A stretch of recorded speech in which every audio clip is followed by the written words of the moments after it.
मेरा नाम रियान राउमा है। मैं 5वीं कक्षा में पढ़ता हूँ। मैं 10 साल का हूँ। मेरी स्कूल का नाम कृष्णा नगर स्कूल है। हमारी एक मैच थी, प्रैक्टिस मैच 40 ओवरों की। उसमें से मैंने 6 ओवर डाली थी। मैंने 6 ओवर में से 4 विकेट ली थी और 4 की मैंने विकेट ली थी। मैं डेली नेट्स में प्रैक्टिस करता हूँ, इसीलिए मुझे मैच में 4 विकेट मिली। ये मेरी कामयाबी है।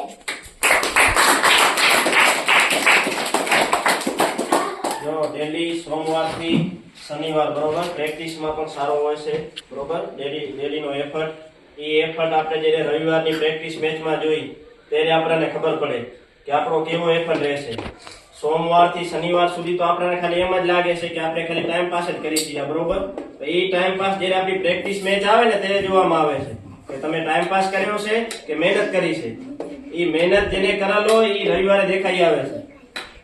એ જ નેક્સ્ટ રવિવારની જે આપણી 40 ઓવરની મેચ થઈ બરોબર, એમાં બેસ્ટમાં બેસ્ટ એફર્ટ જે 3 જણાએ આપ્યો હતો બરોબર, એમાં ટોપ પહેલે મંત્ર મટવી કે જેની સ્થિતિમાં જે મેચમાં એને બેટિંગ કરી બરોબર, એ સિચ્યુએશનમાં જ્યારે 5 વિકેટ પણ પડી ગઈ હતી, ખબર છે ને 5 વિકેટ પડી ગઈ હતી અને પાછા એના જે નોન સ્ટ્રાઇકમાં હતો એ કયો બેસ્ટમેન હતો?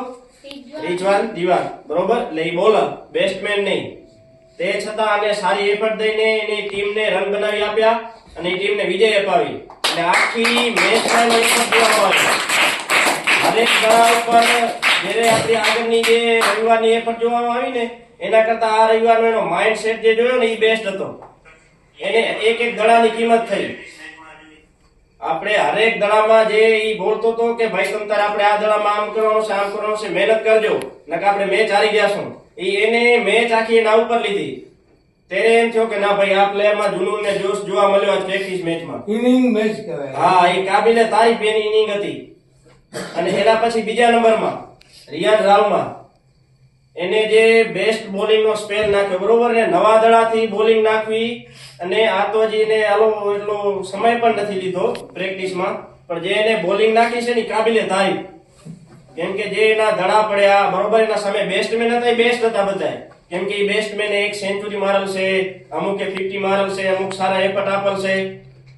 એવા બોલર એવા બેસ્ટમેન સામે અને બેસ્ટ બોલિંગ નાખી એ આપણા માટે આમ ગર્વની વાત થાય કે હજી આની એજ પ્રમાણે જે સામેના બેસ્ટમેન હતા એના એજ કરતા પણ મોટા હતા તો પણ આનો એને બીટ કરવા હેરી વાત નથી। તો પછી એને ઈ મેન ખાસ વસ્તુ કે અત્યારે આ ઉંમરમાં બેસ્ટમેન સુધી દડો પહોંચાડો ને ઈ મોટી વસ્તુ છે। જે આ ઉંમરમાં બેસ્ટમેન સુધી આપણો દડો પહોંચે ને ઈ મોટી વસ્તુ છે। ત્યારે જ આપણે જોવા મળ્યો કે આનામાં ટેલેન્ટ છે, મહેનતની જરૂર છે। કેમ કે ટેલેન્ટેડ છોરા તો બહુ છે, થોડો દિમાગથી રમતો હોય, થોડો દિમાગ આમ જમ પોતાનો અજમાવતો હોય। કેમ કે ટેનિસ બોલ અને સીઝન બોલમાં બહુ ફરક। ઇલિયાસભાઈ રામમાં એને તો બહુ જાણકારી છે કેમ કે એ તો ટેનિસના બહુ સારા પ્લેયર છે અને ફાસ્ટ બોલર છે અને એનો છોરો પણ બહુ મહેનત કરે છે। હું પણ બેસો તો રેન્ક વિશે બોલવા માંગીશ। કેમ કે જે આપણે ખરેખર જે એફર્ટ જોવામાં આવે છે ને બેસ્ટ હતો। અને એના પછી દાનિશ ગામોર એને બેટિંગમાં પણ એવો એફર્ટ આપ્યો અને બોલિંગમાં પણ એવો એફર્ટ આપ્યો અને ઓલરાઉન્ડર પ્રદર્શન કર્યું। કેમ કે જે આ 3 જણા રમતા હતા પણ 22 જણામાં જે ટોપ રેન્કિંગમાં આવે ને આ 3 જણા હતા। સર ફોન આવે, બેસ્ટમેન હતા, બોલર હતા, ફોન એવો તો આપણા હતો નહીં કે આપણા બેસ્ટમેન નથી, બોલર નથી। આપણા બોલર કોણ હતા? સલમાન દિવાન હતા, રિજવાન, હિતેશ, હાઈ લેવલના સારામાં સારા બોલર હતા। પણ ઈ બોલર કરતા વિશેષ આ છોકરા જે બોલિંગ નાખીની બેસ્ટ 4 વિકેટ અને એના માટે યાદગારમાં યાદગાર બેસ્ટ ઈ મોમેન્ટ ની બેસ્ટ છે। કેમ કે અત્યારે આપણે આગળ જવા માટે સીડી જઈ છે। મને ખબર છે કે આજે નેક્સ્ટ છે ને નાનકી નાનકી મેચોનો જે આપણે એફર્ટ ભેગો કરશું ને ઈ જ વસ્તુ આપણા માટે બેસ્ટ છે। કેમ કે ઈ સીડી કેમ કે આપણે જો ફેસબુકમાં અપલોડ, યુટ્યુબમાં અપલોડ ને ઇન્સ્ટાગ્રામમાં અપલોડ થયો। કેમ કે હવે રિયાન રાવમાં આવનારા સમયમાં આના કરતા પણ બેસ્ટ એફર્ટ આપશે। પણ ઈ બેસ્ટ એફર્ટ આપશે પણ જ્યારે ઈ સારા લેવલ ઉપર પહોંચે કે સારી મેચો કે સારા પ્લેયરો ભેરે રમશે ને પણ એને યાદ ઈ આવશે કે મારો પહેલો મોમેન્ટ આ હતો આ ઉંમરમાં। એના માટે આપણે યુટ્યુબની પણ પૂરેપૂરી સહયોગ લઈશું, ફેસબુકની અને ઇન્સ્ટાગ્રામની એ પણ તરત આપણે અપલોડ કરી દઈશું। કેમ કે આ એક મોમેન્ટ છે નનકા તો એના માટે નેક્સ્ટ માટે ઓલ ધ બેસ્ટ અને કોંગ્રેચ્યુલેશન જય એના માટે. હવે આપણે ઇલિયાસભાઈનો બે સંદેશ આપવાથી.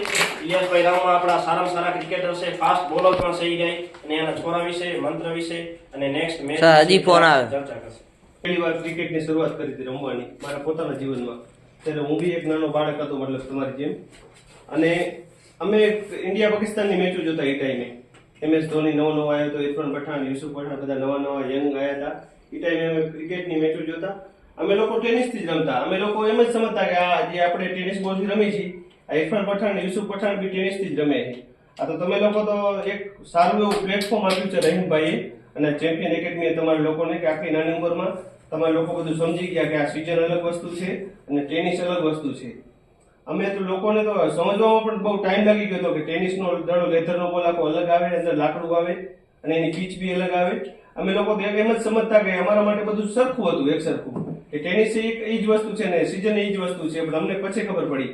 તો આજે તમને પ્લેટફોર્મ આપ્યું છે ચેમ્પિયન એકેડમી સ્કૂલે અને રહીમભાઈ બાદશાહ જેટલી મહેનત કરે છે તમારા પાછળ, ખરેખર રહીમભાઈ બાદશાહને કાબિલે તારીફ મહેનત છે. હું તો જોઉં છું અત્યારે જે ઇન્સ્ટાગ્રામમાં જે તમારું ચેનલ છે ચેમ્પિયન એકેડમીનું, એમાં જે 29 બોલમાં 54 રન મારતા હોય છે આ પ્લેયરોને, જે 4 વિકેટ લેતા હોય છે, બધાનું હું જે પરફોર્મન્સ જોઉં છું, ખરેખર બહુ મહેનત કરે છે તમારી પાછળ રહીમભાઈ. રવિવારનો જે દિવસ આવે છે સન્ડેનો, જે 20 ઓવરની પ્રેક્ટિસ મેચ રાખે છે, સવારના 7 વાગે 6 વાગે એ ભાઈ ઉઠતા હશે, ત્યારે જઈને તમે બધાને આટલું આયોજન કરતા હશે સરસ મજાનું. કાબિલે તારીફ છે એ વસ્તુ એમ. એ તમારા પાછળ આખા દિવસની મહેનત આપે છે. બીજા એક ભાઈ છે મહેશભાઈ, એ પણ જે ક્રિકેટમાં જે લાઈવ ચેનલ બનાવીને જે સ્ટુડિયોનું જે આપે છે, અમ્પાયરિંગની સેવા જે આપતા હોય છે. બીજા પટેલભાઈ છે, ચૌધરીભાઈ, હસમુખભાઈ, આજે 3-4 ભાઈ છે, બહુ સારી મહેનત કરે છે તમારા પાછળ. ખાસ કરીને તો રહીમભાઈ ખરેખર એક કાબિલે તારીફ છે. અને આજે આ કિસ્મતની વાત છે દોસ્તોની. આજે તમે લોકોને પ્રેક્ટિસ કરો છો, તમે ઇન્ડિયન ટીમમાં તમારામાંથી કોઈ પણ એક પ્લેયર એવો હોઈ શકે કે જેના કિસ્મત ચમકી જાય અને કદાચ ઇન્ડિયન ટીમમાં આવી જાય, તો એ રહીમભાઈ માટે પણ એક ગૌરવની વાત કહેવાય, તમારા માટે પણ ગૌરવની વાત કહેવાય, આપણા સામખિયાળી માટે ગૌરવની વાત કહેવાય કે આગળ જતા તમારામાંથી કોઈ સ્ટાર બેટ્સમેન કે સ્ટાર બોલર બની જાય એમ. આપણે મહેનત કરાય, બાકી ઉપરવાળા ઉપર મૂકી દેવાનું ફળ, ઉપરવાળો દેવા માટે બેઠો છે. બાકી તમે જે રીતની બધા મહેનત કરો છો અને નાની ઉંમરમાં તમે જે કોશિશ કરો છો. રિયાને 4 વિકેટ લીધી એની મને ખુશી નથી, પણ મેં રહીમભાઈને પર્સનલી એ બી કીધું કે 4 વિકેટ લીધી એ મહત્વનું નથી, હજી વ્હાઇટ વધારે ફેંકે છે.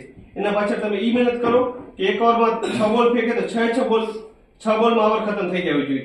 એવું નહીં કે 6 ના 12 બોલ ફેંકે ને 6 ઓવર ખતમ થાય. તમારામાંથી પણ કોઈ બી એવું હોય બોલર કે 12 બોલે કે 8 બોલે ઓવર થતી હોય, કોશિશ એવી રાખવાની કે આપણે 6 બોલ ફેંકવાના છે તો 6 જ બોલ ફેંકવાના. એક પણ બોલ આપણે એક્સ્ટ્રા શું કામ આપીએ? તમે વાત સમજો. આપણે 6 બોલ ફેંકના બદલે 12 ફેંકીએ એટલે 6 તો સામેવાળી ટીમને આપણે બોનસ આપીએ, બોનસ પોઈન્ટ 6 રનના, વ્હાઇટ બોલના એક્સ્ટ્રા રન આવી ગયા. એટલે કોશિશ એવી જ રાખવાની કે જેમ બને એમ 6 બોલ ફેંકવા મળે તો આપણે 6 જ ફેંકીને ઓવર પૂરી કરી દેવાની. આપણા બોલર બ્લોક જેમ બને વ્હાઇટ લાઈન બાર ન જ જવા જોઈએ, વ્હાઇટ થી બારે. બાકી જે રહીમભાઈ તમારા પાછળ જે મહેનત કરે છે હું જોઉં છું યુટ્યુબમાં, રવિવારે મને ટાઈમ મળે ત્યારે તમારી ચેનલમાં લાઈવ મેચ જોતો હોઉં છું. બહુ સારું આયોજન કરે છે અને તમારી પાછળ બહુ સારી એવી મહેનત કરે છે અને ખરેખર મહેનત દેખાઈ પણ રહી છે હવે ધીમે ધીમે. ખૂબ સરસ.